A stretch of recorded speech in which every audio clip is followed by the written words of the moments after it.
Ano ay Galina Aloha, and welcome to Kumu Facts Views. Today, we're going to do a requested video, and we take you all the way back to 2007, the Academy of Hawaiian Arts, Hula Mark Kealiʻi Hoʻomalu, and their wahine Kahiko. So, without further ado, let's go. Ladies and gentlemen, from Oakland, California, under the direction of Kumu Mark Kealiʻi Hoʻomalu, the Academy of Hawaiian Arts. Hanohano Niʻihau I Mālie calls to memory Niʻihau in the calm, an island solely owned by the Robinson family.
Excuse me.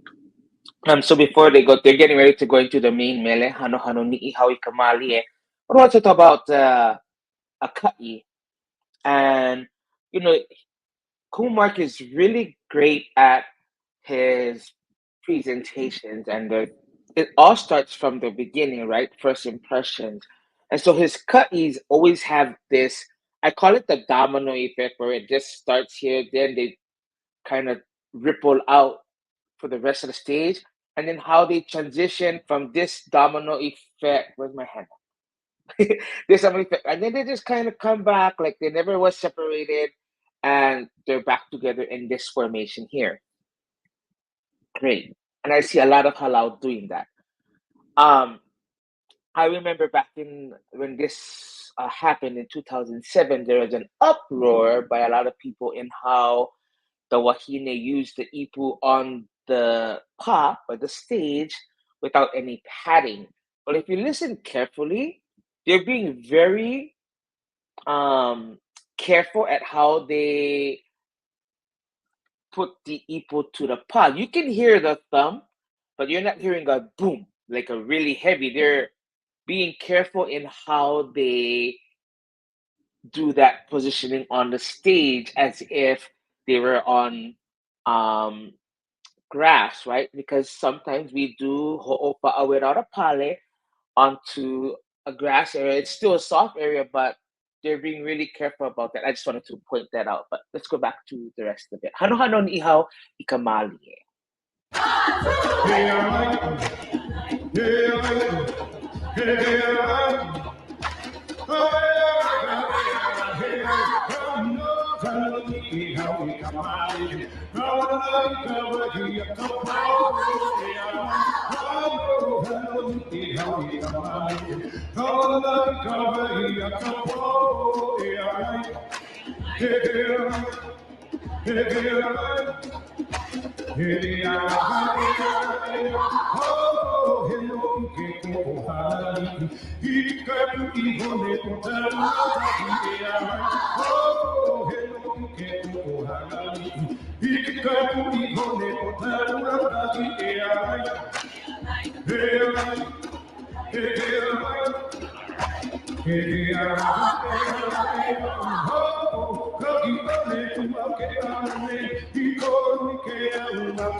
Never ceasing to amaze and entertain.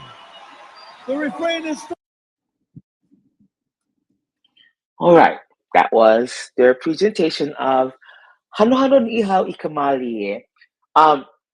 So just a little bit background on the mele, right? This is a series of mele that when Kapi'olani went on this little tour of the islands, but when I look at it, it was dubbed or titled the Ho'omalu tour, in which she was encouraging Hawaiians to grow the lahui.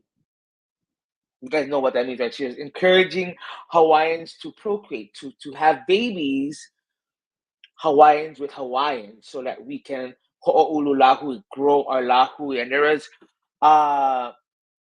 quite a few mele in this series. Hanohano Niʻihau I Mālie, Hanohano Waimea I Waitea, Hanohano Hanale, because I believe I did all three one year.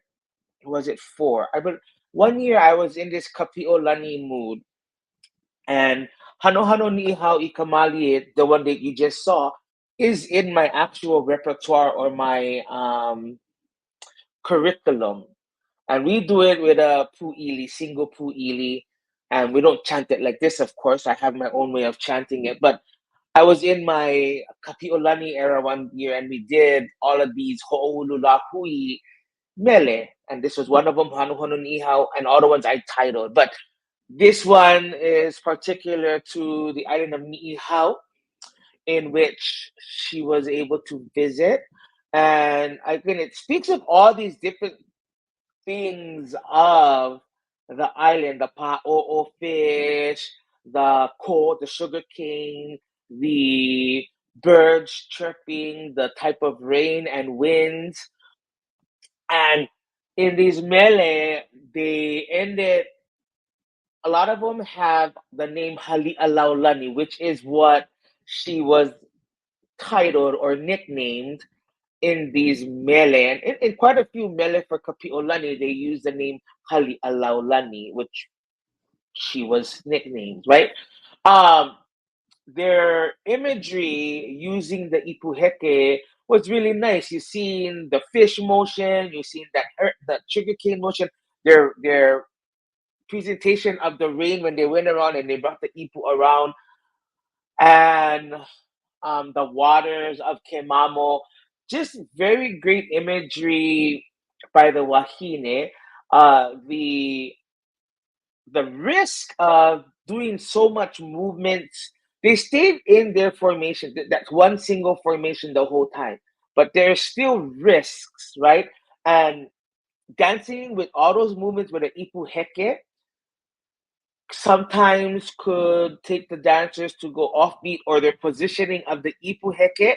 I caught it a few times where off wasn't all the same way, because again, when you dance with ipu heke and your movement moves, sometimes your positioning is going to be different, especially if it's different size ipu hekes.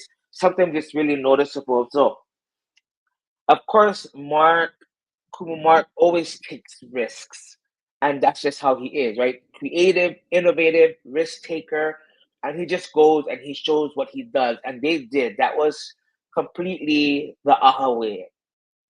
And again, some of the complaints or some of the nitpicking from back then again was the use of the ipu without a pale. That was one. All that movement, especially when they dip the ipu heke, and there was a lot. There's always a lot of nitpicking when it comes to Kumu Mark, and that's fine. He knows it, he understands it, and he continues to do what he do, because this is his style. This is his way of interpreting and bringing that imagery to the stage. So I liked Hanohano Niʻihau I Ka Mālie done this way. It was different, and I appreciate Kumu Mark and the Academy of Hawaiian Arts. All right. I hope you learned something from this impression. I hope you guys are enjoying this. Please stay safe, stay healthy. Until next time, mwah, me ka paulele pale na ole. Aloha.